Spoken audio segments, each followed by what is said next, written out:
Don't you just love that intro music? That's one of my favorites. The reason why I'm mentioning it is because this week we just commemorated Luther Vandross' 70th birthday. He would have been 70 years young if he was still here with us. And the theme song for our show here on the URC space is based off of one of his popular songs called Shine. I talked about it on my Instagram page right before we launched. You can follow me there, Nash Speaks Live, if you're not already. And it was just so great to see how Google commemorated his 70th birthday. And I feel like we're also doing it here on the show with our theme song. So shout out to King Kel, the producer over in the United Kingdom, who composed all the musicians together, who put that together here for the show. And it's just been great. I love it. Every time I hear it, I just feel like I'm walking into a coffee shop, and I hope you feel the same. My name is Nash, and I'm so glad that you've pressed play today because we are in the URC Space podcast. This is the show where we intentionally unbox our lives one blank space at a time, because if we try to do two, we might choke. Well, I don't know if that's a thing, but maybe it is. Anyway, it is our last episode for the month of April. I don't know where the month is going. I can't believe we're already in episode 13. Season 1 is just boom, boom, boom, boom. But thank you so much for riding along with me. You know, the episode I did last week with Yami, many of you have been resounding with so much feedback and just so much genuine love and her nurturing and her kind-heartedness, and you really felt it resonate with you. And I will assure you that Yami will be making a repeat appearance here on the show. And I really enjoy having guests. And I know many of you who have written to the show, you like the guest episodes versus when it's just me. And you know what? You're getting ready to get that for about 4 to 5 weeks. We are getting ready to enter into a dating and relationship conversation with many of my single friends. And I'm not going to say who all of them are. You got to follow me on Instagram. I will be revealing week by week, but I'm really excited about this panel. And when I was putting this together, we recorded all of these episodes back in February, and I was trying to get all 4 panelists on the same episode. And I was like, well, I don't know how that would work. And then I was like, maybe I can do 2. And I was like, oh, that's still going to be too much talking. I'm just going to do 101, and I'm just going to release each episode. So I'm really excited about the guests who are going to be joining me here on the URC space. And they're going to be sharing just so much wisdom, so much insight, and we're going to be getting into that. But before we do that, I want to give a shout out to my homeboy, Tim Pratt Jr., who is the host of the Student of Life podcast. He was here on our show, the URC space, in the Man Cave space, and we were talking and had such an amazing conversation on manhood and brotherhood. And he invited me on his show, and I'm going to be leaving a link for that in today's episode description if you want to tune in.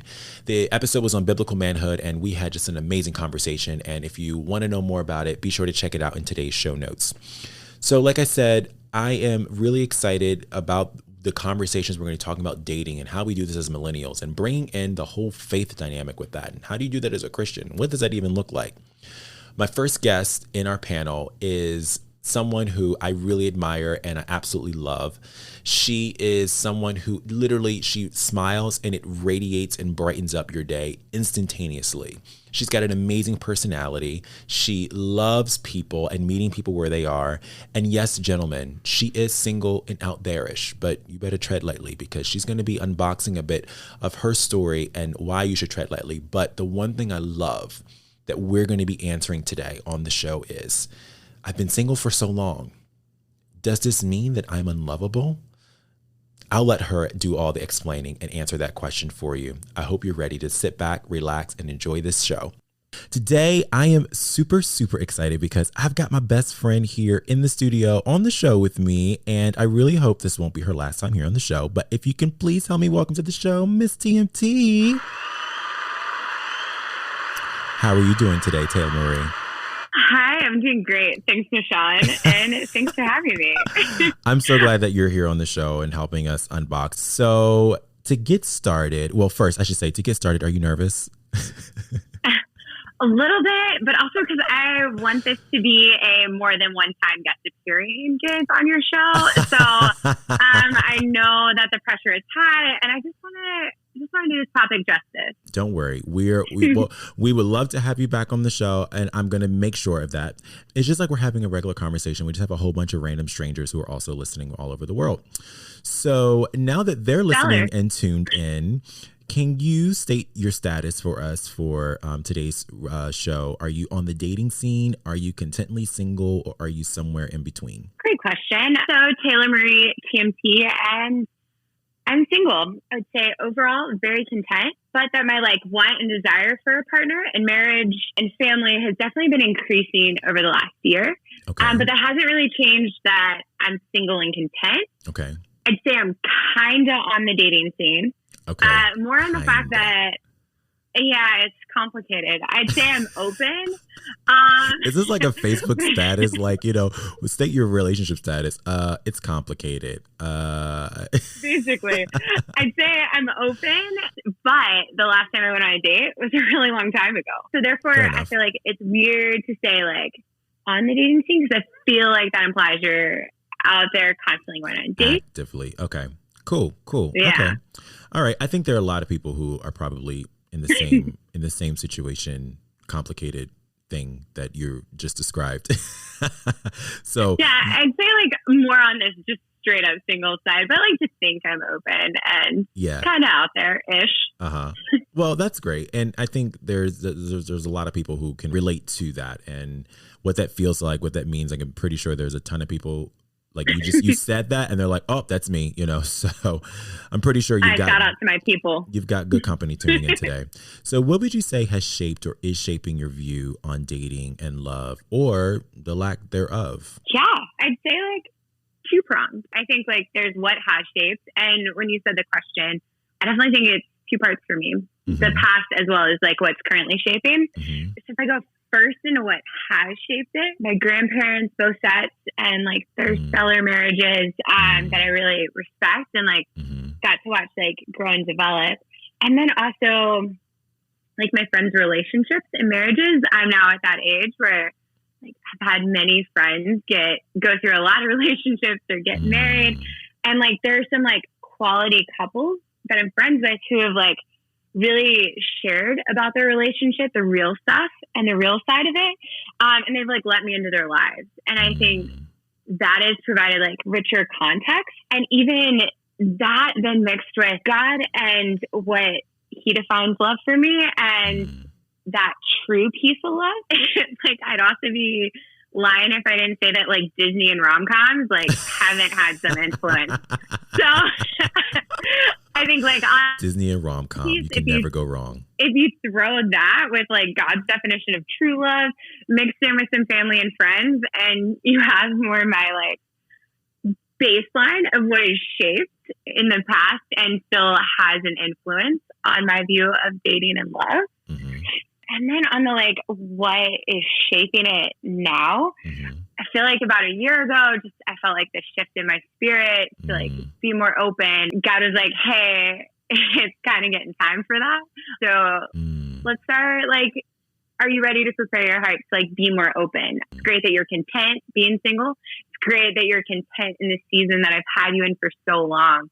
But we need to open you up here. And so I think in that process of the last year, just about, there's been a lot of quality time with God on what is it that I want and what he wants for me in a relationship.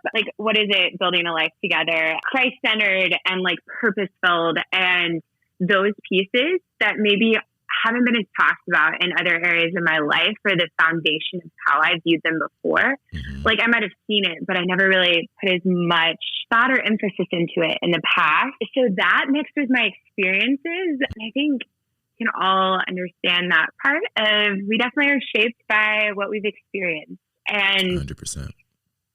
I've never been romantically in love before. I've definitely been blessed to experience God's love, my love of family and friends. And I deeply love my people, whoever they are. And shout out to all those who listen. They all know deeply, but also that piece of not having experience for myself, romantic love, I think also shapes how I view it now. And in that processing of taking back to God, the element of, was I just not lovable, or will someone, and all those pieces and doubts that, creep in as we walk through life, and even going on dates, and you're guy like my person? Like, Mm.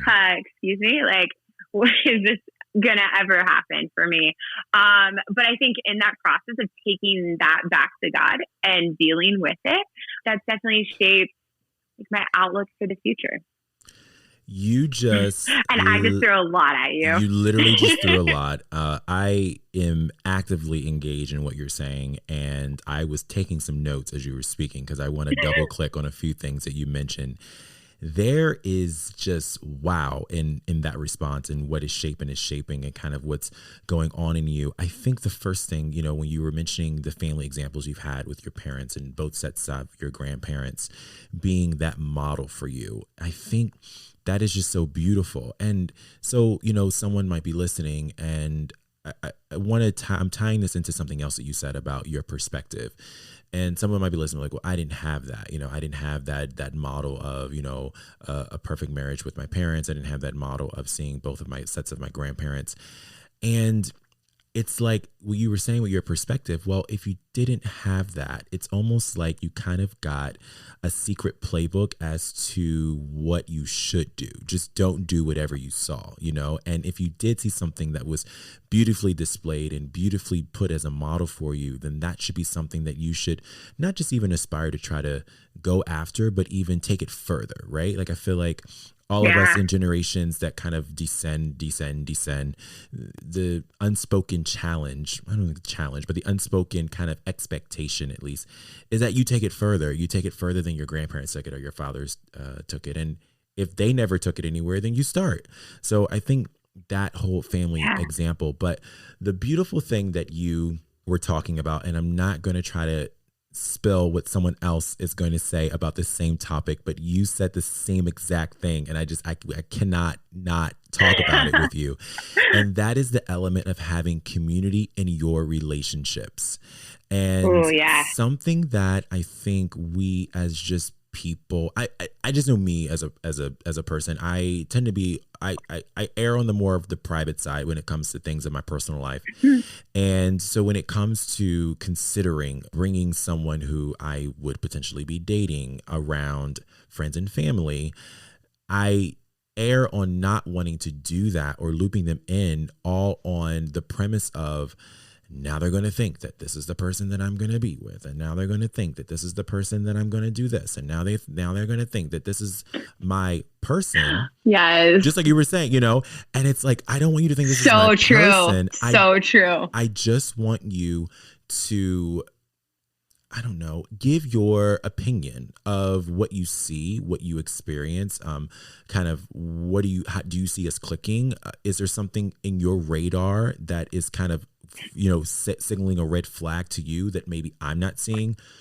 But I don't know if we're there yet where people know how to do that, especially those of us who are I don't want to say of a particular age, but we are we are in an age group where, you know, they were waiting for the wedding invitations like, you know, 10 years ago. They were waiting for the kids for like, sure, you know, 15 years before that. So, you know, I don't know if everyone is in that, but I think when you can find those friends, and it sounds like you have been able to really be looped in by a great deal of your friends and your community to be a part of their relationships and to be not a voice of, I don't want to say pressure, but more of a voice of encouragement and edification and wisdom and discretion even in some cases. I think that is so key. And so you mentioning that having community in relationships, I am so glad you said that because that is so necessary. And I think it's a scary thing because I think if we decide to bring people around, there comes this, you know, what are they going to say now that, you know, these people don't know how to hold their mouths. And of course, you know, the older people they tend to not have as much of a filter. So, you know, we tend to shy away from that. But I thought that was just absolutely beautiful how you were talking about that. You mentioned something else that really just kind of wowed me. And that was when you were saying that, you know, you're now becoming more open to romantic relationships, but then kind of processing, you know, I've been single for so long and I'm content in it, but I've been in it nonetheless. And, you know, kind of going with those, you know, those thoughts like, you know what? Like, am I lovable? Like, you know, like, does someone see me as lovable? You know, will I get the opportunity to do that? And I think a lot of those thoughts and those kind of trains of thinking patterns can also kind of be I don't want to say the other side of being in community with relationships, because in addition to being able to kind of be that voice of reason and encouragement for our friends in their relationships, we also are starting to now, how do I say, empathize with their experiences and say, if I was in their shoes, would it be this way for me, or would it not be this way for me, or how would it look for me, and how would it look in my life? So I really just appreciate your honesty and your realness and your transparency there, because I'm so certain that there are so many who don't even know how to put a voice to that and don't even know how to give that kind of experience and emotion words. So that's just so brave of you. Thank you so much for sharing that. You're welcome. And just to follow up to your follow-up, because this is how our friendship goes all the time. This is just us in real life here. I think like that piece of community and friends that we do rely on, for me, like it's also that barometer, because I've learned a lot by like, if there is a guy that I don't think I would ever want to introduce to my dear, like true solid friends, that tells me everything I need to know. Oh, that's so typically that's like, so because good. sometimes they don't even need to meet the guy. And my dear friends were like, hey, when's he coming over? I was like, it's been like 2 dates. Like, y'all chill. Yeah, calm down. But I realized that by the third date, I didn't want to bring him to meet my friends. And I was like, oh, what's going on here? Because like that for me was a really good check. And so although like I'm all about letting your friends weigh in and all that, I think also true community and friendship gives us the right tool to measure that. And Good sometimes like, we don't even have to go to that next step to already have our answer on like, ooh, if their opinion and if I already know what they would say, then that's my answer. And sometimes that's been like a helpful piece for me. That's so good. And it's great that you have those friends that, you know that if I bring this person around them, I'm instantly going to be held accountable. And I want to make sure, I want to make sure that when I got to go stand, at the mat, that I'm not going to be looking silly with my pants on the ground. So you said something by the third date you knew.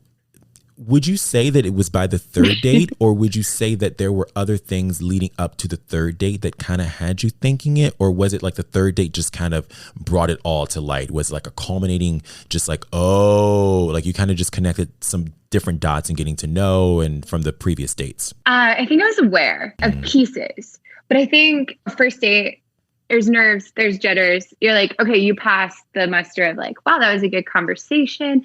Definitely some elements I want to dive into to know a little more. Or like, that's kind of a question mark, but I need to hear more of what he has to say. And second day, got a little piece of that, but was seeing a few more pieces of puzzle, if you will. Okay. And then like, I think it was just by then, I don't know, rule someone out when it wasn't red flags, just because I was curious or like, not sure how that's going to shake out. So I wanted to at least give the guy a chance to like, tell me a little more, or like to hear what he had to say on it, not make my own assumptions. And I think around the third date was when like, if we're being real, I got to ask a little more about his faith. And not just like, oh, you say you're a Christian, but I got to ask like, what does that mean to you? And like other pieces of that. And that was like one piece. And there was more too, but some of those questions, the on the surface answer, not bad, don't get me wrong, but wasn't maybe as meaty. And I realized some of that's time, and people open up at different levels and different timings. But in that case, it was just like by the time the comfort level was reached, to ask some of the pieces and the dots connected. And I realized like I wouldn't be hype to introduce him around. And that was like the friend check piece, but also like I just wasn't in it as much. And that also goes back to like, I don't know, I think two parts, like knowing who God says I am and who he's calling me to be, and kind of knowing where that lines up and matches. And we just weren't really aligned on that piece to the fullest. And for me, that was a deal breaker. That was a deal breaker. And the one thing I love that you just said, and I really hope, everyone who's listening just picked up on it as well as you were saying it.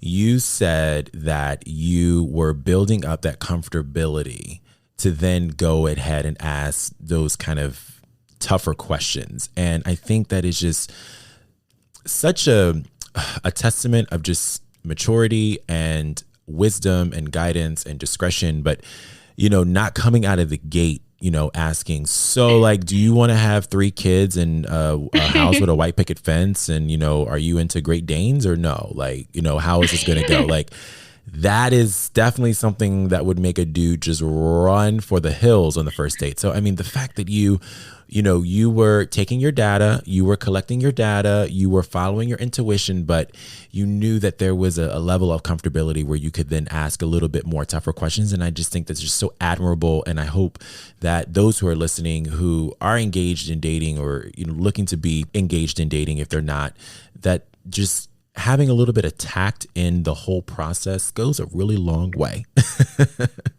Yeah. And not mixed with also, I never wanted, or I still don't, I never want a guy to get the wrong perspective and viewpoint about God and my relationship with him, or just even about like Christians in general. Just because he's not there doesn't mean the guy doesn't deserve to have someone genuinely care and ask questions, because there's real care, even if it's just a friendship care. And so I think there's also that part of me that just cares for people to the point, like, I don't want dating to overshadow and like, oh yeah, I want to find my husband. Yes, that's great. And true, like objective, great. But in the process, I don't want to lose that piece of caring for another human that I have the blessing and privilege to like grab a meal with or grab coffee with. And like, everyone has a story, and I want to be a good part of people's stories and to get to care about people. And so if I get the joy of doing that and that's all it ends up in, then great. But I don't want to push someone away from faith or from feeling like people don't care about them, like for real, not just for a checkbox. And so if that makes sense, like, no, it does. There's so much more to it in my mind. And that's so good, because especially in a day and era where being a Christian can be seen as something that is untasteful and something that is not desired because of demonstrations and behaviors of those who also proclaim to be Christians, and it just doesn't sit well with people. And not speaking from a judgment place, not speaking from a pious place, we are not perfect, we are humans, but no. I think having a heart posture where you are going into it and saying, hey, I really do have this desire to be married and to be in relationship with someone. It doesn't mean that it's going to be this person, but I don't want my own personal ambition to overrule or override all the other attributes of me and kind of discount the experience that I should be enjoying and kind of the things that I've professed and said that I believe because of a moment of just, fleeting ambition to try to get an answer to a question to see if this woman is going to be the person I need to move forward with or not. So that's just so big. And it's something that I'm even cognizant of as well, particularly, well, there's two things with this, right? People who say that they're Christians, I mean, there's like different interpretations. There's different interpretations of what Christian means and like who a Christian is. And I get that. But I think beyond that, at the end of the day, and it sounds like, you have the same exact mindset. That's why you're my best friend.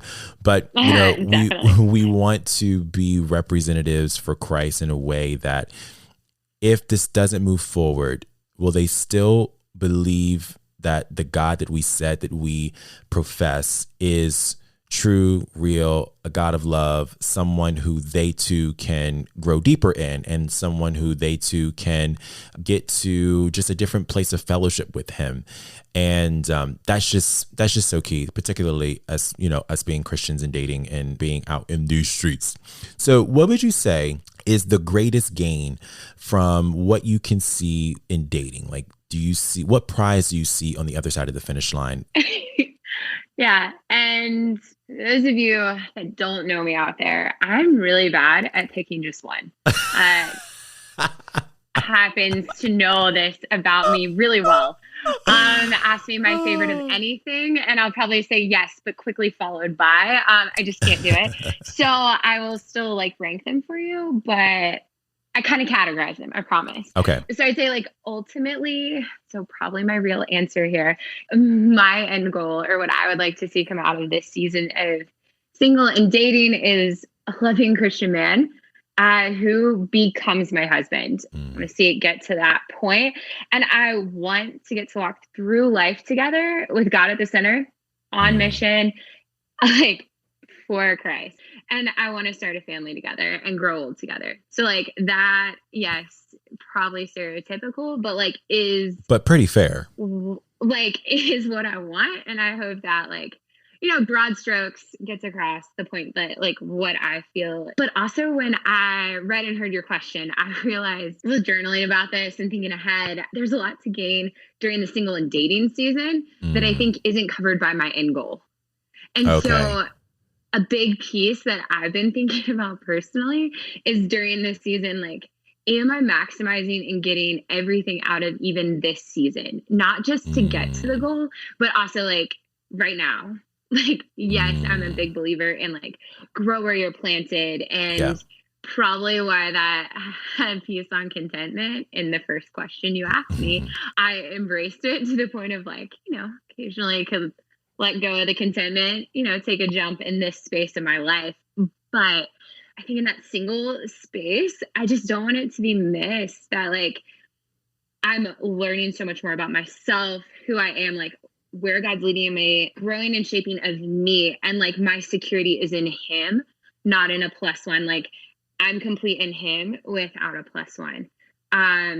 Like, yes, that is what I want in my life. And I feel like God has that in store for me. Spend some time in prayer on that. But I don't want to miss the piece that like he is my fulfillment.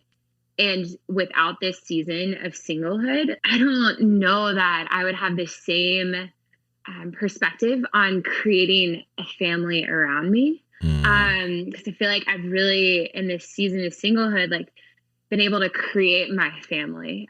Yes, I have a beautiful and amazing family, like my parents, my brother, and all that. But my squad is legit. And to quote one of my good friends in Seattle, singlehood season, like his favorite catchphrase, but like it's so true because when we're single, like there's this radical availability. God says go, we jump if we're in tune and we're on it. And like God shows up. And so just really trying to, I've found that to be my biggest gain in this specific season, even though like there is an ultimate prize I'm still shooting for. No. That's great. And I think, it could be stereotypical, but that's your, like, I mean, your story is also very, I think, relatable to a lot of people who are on the dating scene. I think a lot of them want to have the same thing. They want to find a life partner and they want to, start a family and do those things and grow old. And that is okay to have that as a